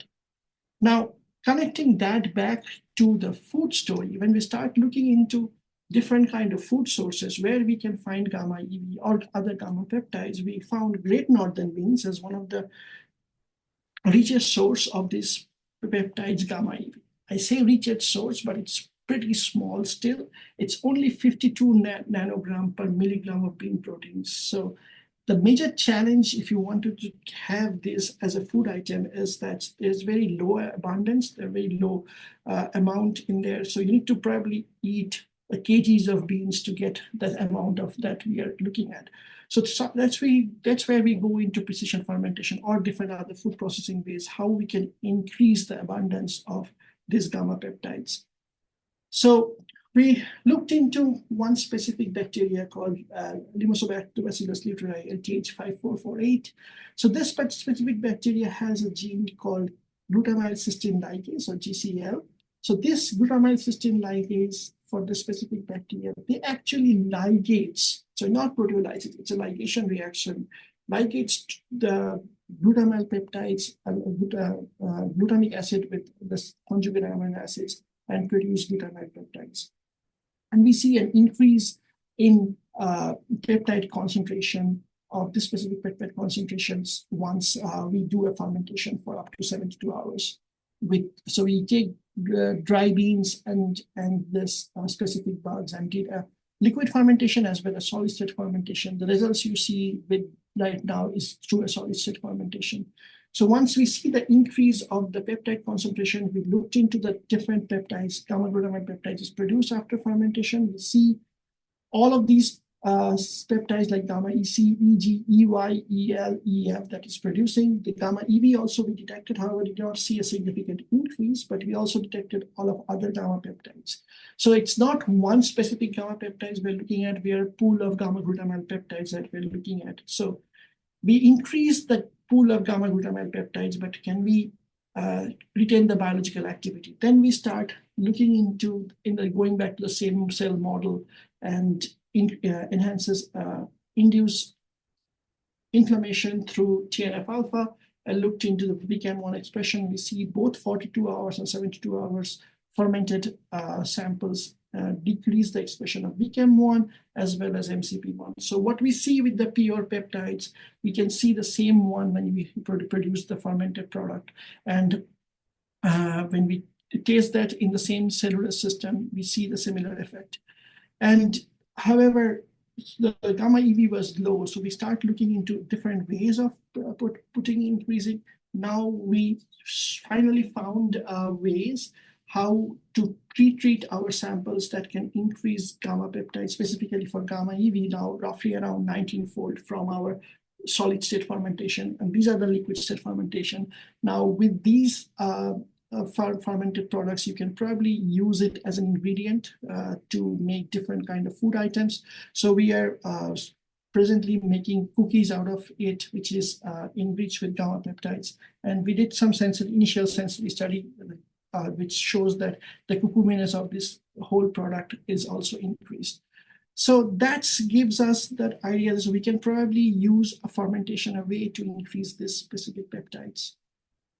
So now this study so far concluded that we increase the abundance of gamma glutamate peptides through this precision fermentation method. And these peptides that produced through this fermentation actually exhibit the health beneficial biological effects, the anti-inflammatory effect on vascular cells as we see with the single peptides. So that's what I want to stop here. This is the students who do all the work. So I really believe in diversity in the lab. So we have different peoples from different continents, and that gives us ideas how to work coherently, as well as my collaborators and the funders for this particular research. Thank you very much for your time. I'd love to take any questions that you may have. Very good presentation. Thank you, Dr. Kyle, Steph. And so, yeah, question time.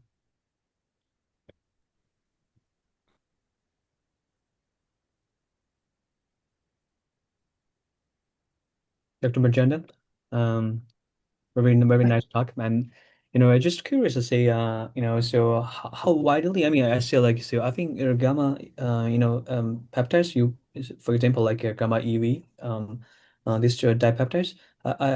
From your presentation, I think it's mostly existed in fermented food, right? So is it also like maybe existed in some other kinds of protein-rich foods, except like fermented food? We screened a lot of foods so far. However, in their abundance or their amount in the non-fermented food, let's put it that way, their abundance is pretty low. They are easily found in the fermented food. So I think that it's more of a question of abundance. You see a lot of these peptides in the fermented foods. Recently, a paper came out from Kyoto University, and they identified these peptides also in rice wine vinegars. So we see a lot of these peptides mostly in the fermented food. But yes, you are right. There are like our initial study in the beans. We see also in onions. We see a little bit of these peptides as well. But their abundance, as I said, it's pretty low. Yeah, I think from your talk, I think you found these peptides actually has a relatively higher amount in northern beans. It was grown in Nebraska, Lincoln, I think. Okay, I mean that's like provides a new angle actually when we develop this from beans based type of plant-based food from for in terms of the health benefits. Thank you. Yeah. Yeah. Any more questions? I can add one more. Maybe I missed in your talk. What about the half-life of these peptides? Like once it's absorbed into the blood circulation.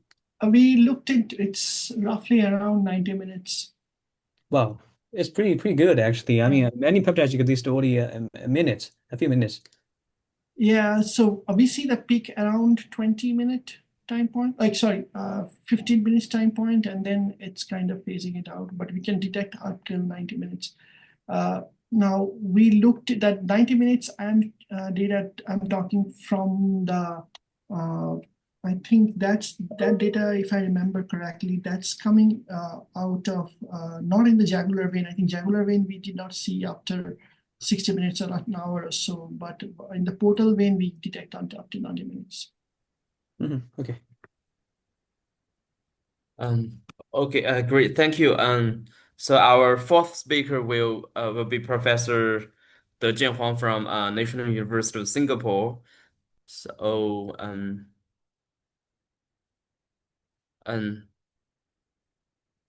so yeah, hi Professor yeah, Professor Huang, yeah, they're ready. Okay. Hi, James. Um Hi. yeah, hi, Can you hear me? yeah. Hi. Thank you so much. Yeah, thank you so much for your, for accepting the invitation to give us a talk. So first, let's give a short introduction about Professor Huang. So Professor Huang is the deputy head of the Department of Food Science and Technology from National University of Singapore, and also the director of Biomedical and Health Technology Innovation Platform of NUS Suzhou Research Institute. His main research interests include chemistry of food bioactive components, design of sustainable staple foods for health promotion, alternative proteins from plant microalgae, and cellular agriculture. So Professor Huang had obtained a PhD from Indiana University and did postdoc training at MIT.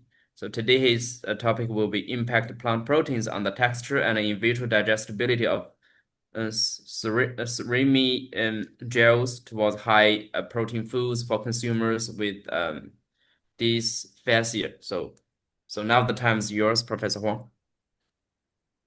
Thank you so much, Professor Suen, for giving me this opportunity to present. Actually, I'm not a protein nutritionist, so I have learned a great deal from previous speakers talking about very beautiful work on these peptides and proteins in animal model studies. And in my lab, we don't do much animal study on protein nutrition, but we do research on phytochemicals in animal models. So today my talk will be a little different. We are going to talk about how to formulate protein food for elderly people who have swallowing difficulty. As I told Chen Chai before I accept this presentation, actually I didn't have much on animal model to talk about. So I want to do some advertisement, which is actually recruitment of our faculty member in National University of Singapore. This page is actually the university town of our NUS, which is a very beautiful place. And I think so our department, we are recruiting many faculty members. Actually, we have been doing so for a number of years. Many of the, I saw some familiar names on today's audience, and I think, as you know, NUS have been recruiting, and but it's very difficult to attract people to Singapore somehow. And I think maybe people think it's quite difficult to get anywhere. I think in the past there were a period which our tenure promotion is quite tough. This year's I think the successful rate is much higher. So I think for those who really have keen interest to relocate to Singapore as a full professor, associate professor, or assistant professors, we have like many opportunities still. We only expand our department to 20 faculty members. And if you have a postdoc or senior PhD students, you might pass this information to them to actually check out on our website. We have all the details. And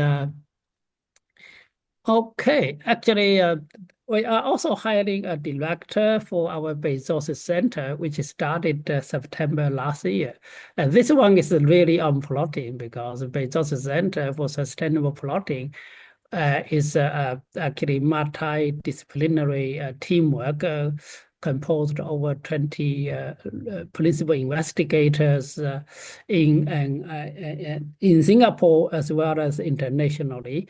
And the mission of this resources center for sustainable plotting is to spearhead leading-edge interdisciplinary research and innovation to accelerate the commercialization of ultimate proteins. It's quite ambitious. Technologically, this proteins will have superior shape, hybrid, which is basically the hybrid proteins in particular. And that is the price parity to the traditional meat-based ones, and tailor the taste and nutrition for diversity of consumers. I think it's a very long sentence, but that is what we try to tackle. And today's work falls into this category as well. We try to develop hybrid food by using plant protein in combination with the fish protein to achieve the desired texture profiles as well as the digestibilities, but we only look at it at in vitro digestions. And I will jump over my research group. We don't do much protein. The previous work mainly on small molecule phytochemicals. And until in the past few years, we look into proteins on the food processing, extraction, formulation to the food that people like to consume. We didn't do enough on the nutrition aspect of the products we developed yet. But we actually are in the business of this protein because as the population grows, the demand for protein increases tremendously, and as well as the aging societies. As you know, Singapore is already an aging country, and so we need food not only nutritious but suitable for elderly citizens to consume. That is the challenge we want to tackle. So for all the folks, the problem is swallowing difficulty because the muscle wastage happen when we grow old. And so depending on the theories of the swallowing difficulty, we can actually group them into different stages as basically the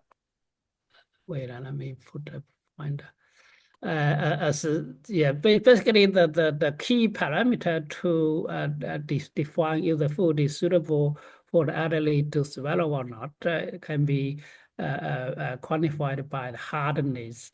And so as the swallowing difficulty increases, the elderly people can only swallow very soft food with hardness is like 10 to the power 5,000. But there are other disease like patients who may also suffer from this swallowing difficulty, including those who may have health conditions like cancer or other issues.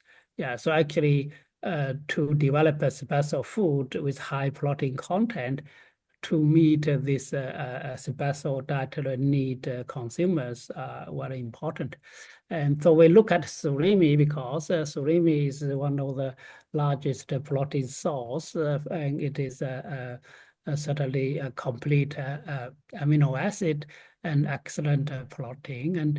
But surimi, and also surimi is actually the fish protein that's removed from the fish, so that there is no bones or no other hard materials. So it's a very good protein-rich food that can be formulated into different kind of fish products, including fish ball and so on and so forth.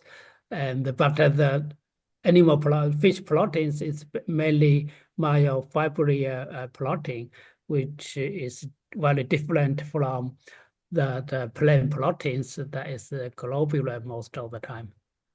And so in this surimi, and we can actually form these surimi gels, which is in the form like fish ball or fish cake, and very high protein content by just simply blending the surimi with salt. And so it can actually self-assemble in a sense through 2 stages, or a low temperature, and then heating it up so that it is set into the final form. And so the interactions among the surimi protein chains could be mainly hydrophobic, and also this gamma glutamyl linkages. I don't know how much gamma glutamyl peptide in the fish meat. Maybe it is quite significant because fish certainly taste a lot umami than the plant proteins. And but to make it soft, then what can we do? And we actually can do a number of things. For example, you can use different ingredients, which could be the additives, like different salts, like calcium, or could be adding fat, lipid, for example, and which can actually alter the surimi gelation textures a little bit, as well as this carbohydrate, soluble fibers, so oligosaccharides, fucoidan, and so on and so forth. So we can actually trick this texture properties and organoleptic attributes for the final product. But the main issue is to make it softer. And so how can we do that? We actually can look into a number of tricks which we can do by actually let me jump into this slide, so you don't have to wait for too long for your lunch or go to bed. In this part of the world is almost midnight, and I'm hitting in this Penang in Malaysia. I just arrived 2 hours ago. And yeah, so how can I make it a surimi gels soft so that it is actually suitable for elderly people to consume? We can use enzyme, for example, like papain, bromelain, or we can actually mix in like plant proteins, like soya, pea protein isolate. And certainly, more recently, the very hot research topic is to add this microalgae extract, which is plant protein, microalgae protein enriched powder. And so all this have been demonstrated to result in a soft surimi gel. And this work, I forgot to mention, is by one of my PhD students, Jane Lee. And she has done all these different methods, and all end up with a softened surimi gel, which is suitable from the not in human clinical study, but from the texture profile analysis. And I think it looks promising. So the plant proteins, we want to mention a little bit. This soya and pea protein isolates are the most common products sold on the market, and it basically has high globular structure, and the gels formed from these proteins are typically very soft, or could be too soft and mushy and won't form a good shape unless you add coagulating agents, for example, like calcium, magnesium, and so on and so forth. And also plant proteins has deficiencies in certain amino acid. For example, like a sulfur-containing amino acid like methionine or cysteine. And but the negative impact also include typically the plant proteins have some color associated to it. Could be from the residual pigment get absorbed in the protein, unlike the surimi, which is purely white color. And so when you blend plant protein with the fish protein, you may actually get some products which not as white as the pure surimi based product. The other negative aspect is actually this beanie flavor, and this beanie flavor is very strong in soya and pea protein. And but in this part of the world, like in China or East Asia, people got used to the beanie flavor products, including like soya milk. And actually, people prefer the soya milk with beanie flavor. In the U.S., on the other hand, the consumers do like this beanie flavor, and you can buy this soya milk from, for example, Trader Joe. They sell the soya milk without any beanie flavor. I don't know how they remove the beanie flavor very cleanly. Maybe they use a special type of soya bean to do that. And so when we actually mix this soya protein with the surimi, the good thing is the surimi came with a very nice fishy flavor, and that can perfectly mask this beanie flavor. And so the hybrid protein gel has a better flavor attribute.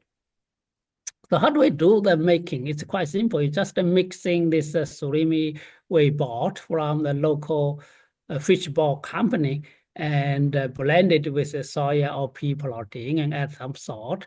And then we let it set for 30 minutes at 40 degrees and for it to form gel. After the gel is formed, then we cook it at 90 degrees, 15 minutes. And that is basically the final product the consumer can consume, which is mixed surimi and protein and plant protein gels. And so we then characterize particularly the texture aspect of it, as well as the in vitro digestibility. And before we look at all the textures, you see, as I mentioned, this SPI, soya protein isolate, and pea protein isolate, as you blend in different percentage, like 20, 40, 60, 80 percentage of the plant proteins, the color become darker and darker, and which is may be an issue for certain consumers who may prefer certain colors. But that is very difficult to avoid at this moment, unless we can isolate purely white plant proteins. Maybe in the future we can trust rice protein, which are almost colorless. And that's the color issue. Then on the gel properties, we did the rheological measurement. And again, it actually, the gel seems to be still a lot elastic and instead of viscous systems, as a G prime is larger than G double prime. And so it does form this gel network, but we actually observed that this G prime and G double prime is actually correlated to the percentage of the plant proteins we're adding. And in the beginning, as you see, this is G prime actually decrease, and then but then when you actually at 60%, somehow it peaks tremendously. And for the soya protein and for the pea proteins, it peaks at 80% of the pea protein. So, but one thing you can actually see is you can tweak the texture profiles by using different ratios of the plant protein and the surimi proteins. And we also measured this creep and recovery, which also shows this that is some peak in 60 and 80% for pea protein again. And so this may indicate some sort of a molecular interactions, but certainly this rheological measurement won't tell us too much. And so we did this gel profile studies during the formation, like incubation in the first 40 minutes, 30 minutes at 40 degrees. And then we ramp the temperature up to 90 degree cooking. And so when the gel is actually developing, the rheological change is quite minimal until actually after we heat it up, and then the gel actually hardens.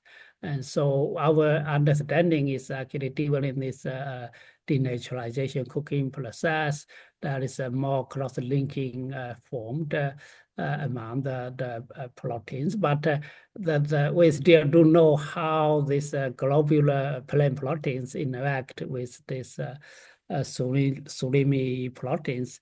And then we run SDS page, and from this SDS page you can actually see there is not much of a change in terms of new band, basically, which means there is no chemical bonding interactions between the plant proteins and the surimi proteins, and which is understandable.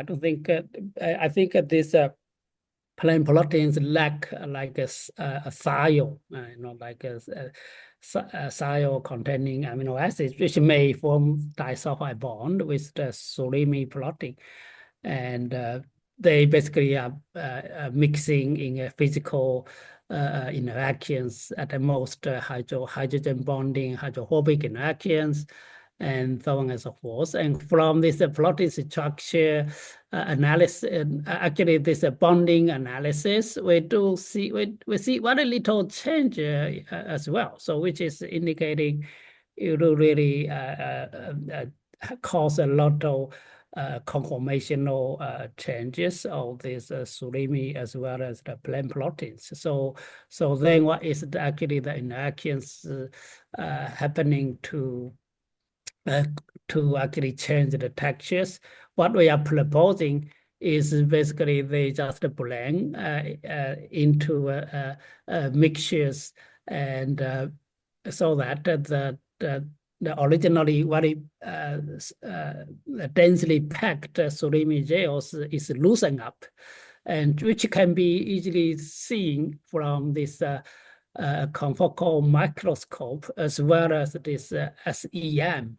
And in the beginning, so when you don't have any plant proteins, you see this nicely packed surimi protein, both in this confocal as well as in the SEM image. But when you increase the amount of the plant proteins you added in, you see this plant protein yellow dots basically start to spread around this surimi proteins, and eventually the network is disintegrated and into like a particle form.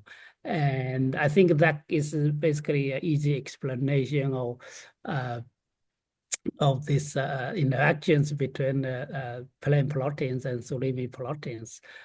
We did texture analysis of the gels, and then we did actually also found inconsistent with our visual observations. You see this surimi, the gels contain this soya protein isolate or pea protein isolate, and it become much more mushy and moist and adhesive, granny, instead of springy and hard and cohesive, which is the sample that have no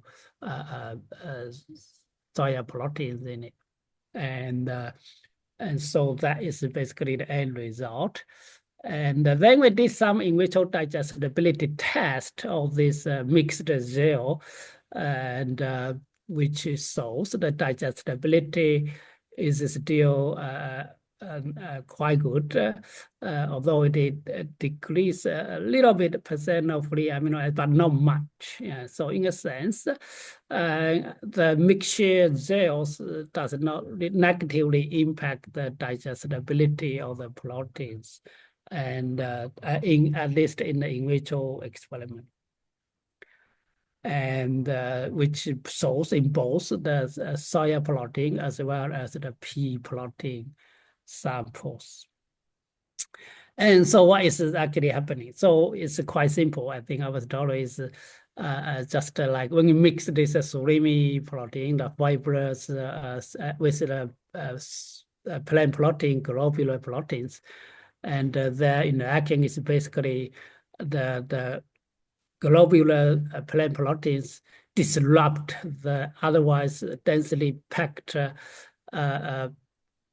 surimi fish proteins, and they form this kind of aggregate, which actually have a loose intermolecular interactions and softens the gel. And also it may disrupt this disulfide bond interactions a little bit, but the evidence is not very conclusive. Yeah, so to cut the story short, I think we have successfully developed this hybrid gel by using soya protein and pea protein isolate with surimi, and we can actually soften the hardness of the gel so that it become moist, adhesive, glanny, and mushy, and suitable for the consumers who have swallowing difficulty. But due to the constraints, it is extremely challenging to conduct the human clinical studies. That's the dilemma, because to gather the data on human, we would have to recruit the patients who have the swallowing difficulty, and which in itself poses a great risk, because if something happens, and then we are in big trouble, right? So I think I don't know how this can move on, but somebody volunteers have to try it. That's the difficult part when we do research on the food on the elderly people who have swallowing difficulty. And so we also tried these microalgae proteins, but I think due to the time constraint, I would just stop this part of the story. Yeah, I really thank my big research group, but majority of them are working on like cellular agriculture, plant plotting, 3D printing, bioactive molecules, and a lot of them working on food chemistry.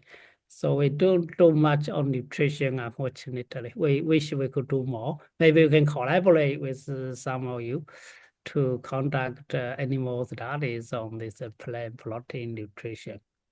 I want to thank a lot of collaborators over the past years, but most importantly, I want to thank funding agency, particularly Singapore Food Agency, Amway China, and of course Bezos Fund, Earth Fund, for actually setting up a center in our department. Thank you very much. Yeah, thank you very much for Professor Huang's nice presentation about using like plant proteins to improve the like the soft gels of the surimi gels, make it like better for maybe for the elder people, right? So a very nice presentation and very nice work. So do you have any questions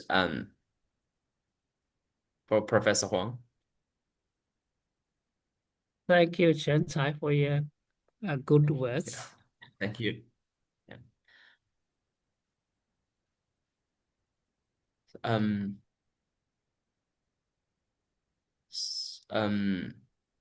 so I think one question is, do you think that if we combine the plant proteins with this like face remy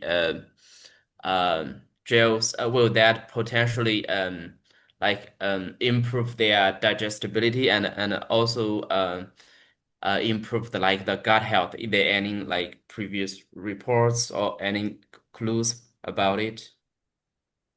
Yeah, that's a very good question. Actually, this plant proteins, it may not be pure. Actually, may also contain soluble fiber in it, and so that may help in terms of the prebiotic property for the gut health, and particularly for this microalgae protein powder.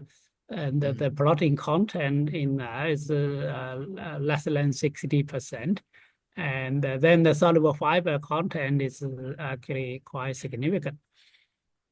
And so, as the previous talk, we also discussed a bit of this interactions of the this carbohydrate, not carbohydrate, but this glycolated proteins in the gut for the gut health. It is certainly can improve the I think the mixed gel using these plant sources, which may contain soluble fiber, or we can purposefully blend in some soluble fiber as well. And that will improve the gut health aspect. In terms of the digestibility, we in vitro digestion didn't seem to have much difference, and according to what we observe. But we certainly need to do more work in animal model to evaluate the digestibility and amino acid scores. Okay, yeah, thank you And very from much. the interactions, I think molecular level, there is not much of cross linking or anything, which may have an impact on the digestibility. Okay, I got it. Thank you. I think Donald, please please unmute and ask questions. Oh, hi. Dr. Wang, very interesting studies. Thank So you. I want to ask you two questions. Why do you choose surimi as a product to be modified by the pea proteins? And the second is surimi traditionally is a Japanese oriented food.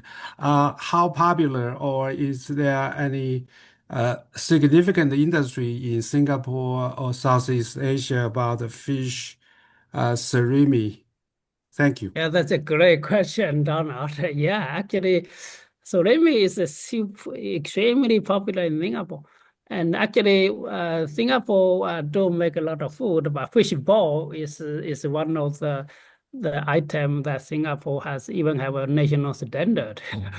And Singapore, the fish ball company, actually sell the fish ball all over the world. So it's a big industry in Singapore. And because Singapore, we got the surimi from the neighboring country like Indonesia, Vietnam, and Malaysia, Thailand. We do actually have a fishbowl company who are doing very good business on this. And fishbowl is actually very common in Singapore. And I think not just in Singapore, in Southeast Asia, is a very popular item. If you come to Singapore, you see lots of fishbowl noodle, fishbowl in hot pot fishbowl. I think due to its, I think the taste is great, and also it has no fish bones, and it's that could be the reason why it's so popular. Yeah. I don't know if I answer your question, but it's quite hard because it is bouncy like ping pong ball. When you eat hot pot, the fish ball drop on the floor, it can bounce back. So what That's are the very hard. major fish you over there they use to make a fishball or a surimi type of product? There were a number of fishes. I couldn't remember what particularly fish they use. Typically, they use a mixture of different fishes, at least maybe two different fishes. I couldn't remember on my head what fish they use at this moment. Oh, thank you. Yep. You're welcome. Yeah, thank you. Dr. Huang, if you don't mind, I ask a very naive question. Oh, yeah, please go ahead. Yeah, Yeah, so no naive question. Yeah. no, yeah, so like say, I was wondering if there's any other, I mean, because in your study you say you suddenly you plan to protein, let's say pea proteins and with surimi. So what about Yeah. like, is there any are there any other techniques, to process, a surimi or other type of foods for people with swallowing difficulties or dysphagia? Of course, there are other type of food, and we are actually developing this we want to develop this high protein food, which I think, and also delicious food. And there are of course the traditionally to soften any high protein food. Very often we use enzyme like protease partially digest the meat, or could be using some fermentation. And but of course, fermentation will actually cause some flavor issue. And yeah, so the direct blending of the plain protein with the surimi is a very simple method to make a very soft, high protein fish with a good taste. Yeah, Yep, thank you. welcome. Yeah, thank you very much. Yeah, if no more questions, maybe Hongbin, should you wrap up the? Yeah, I think, I Okay. guess, some people have already left, because like, somehow, this is also very late, especially in China, in Singapore, in Asian areas. Yeah. So, we thanks everybody for joining us today. We try to accommodate time for different time zones. We know like it does not work perfectly. So, I wish everyone, if you're in China or in Singapore. So yeah, good night, and then have a good rest of the weekend. And also, if you're in North America, have a good rest of the day and have a good weekend. And we will post these videos on our CAF's YouTube channels. So feel free to check if you like to see more the presentations or you like to communicate with the presenters. And we hope everybody enjoyed the presentation, and thank you for joining us. Yeah, thank you everyone for joining us and Thank you. give a Thank good you for the presentation and fun. everything. Yeah, Thank thank you you. for the time. Thank you, Chen Yeah, Chai. thank you. Yeah, thank you, Okay, Professor Huang. bye-bye. Bye. Bye-bye.